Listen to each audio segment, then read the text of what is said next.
Gəlirəm. Gəlirəm mənim xalqım qarşınıza, gəlirəm. Deməyin gəlmirəm, gəlirəm. Orucluq vaxtı Allah orucunuzu qəbul eləsin, canınızı salamat eləsin. Bizim gözəl sənətkarlarımız da burada işləyir. Sizə ev düzüb qoşuruq, qəşək. Elə bir evlər çıxardırıq ki, Xırdalan qurutur. Avtobusun yaxınlığı. Profkiyə düşmürsən. Bizim nə işimiz var profkiyada, gidə içəriyə. Qalmış Xırdalan qurumunda. Gözəl bir evlər, dədə baba evi. O qədər istəyən evdə gəl görəsən. Mən Talış balası, pastel istədiyiz, evi sizin qarşınıza çıxardacağım.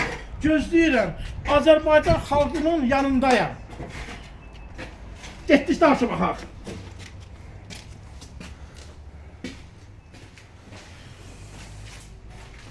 Allah, Məhəmməd ya Əli. Bura kukladır. Kuklan meybilib, girəcəkdə. Tamamlama işləri gedir. Tamamlama işləri gedir. Bura salmış idi. Bura bir otaqdır aşağı. Ay mənim xalqım, ay mənim gözəl millətim. Görün nə qəşəng çəpinəm sizə.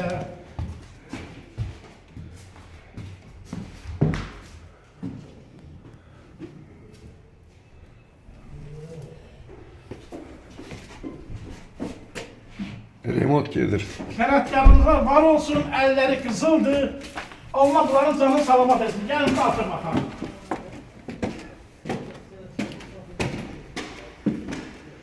Bura bir otaq, bura balkon, lüstru. Bəh.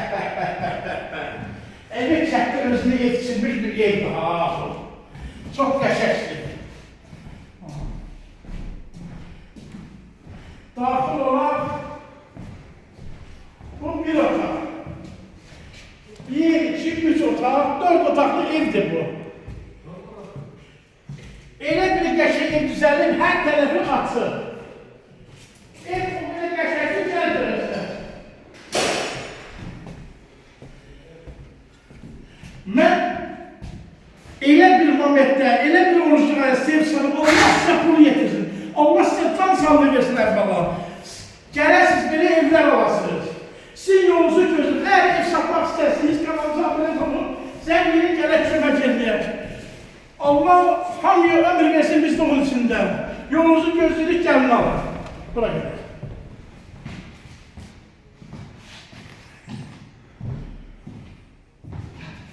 Tamamlama işləri. Tamamlama işlərini tamamlanacaq, patkulis veriləcək.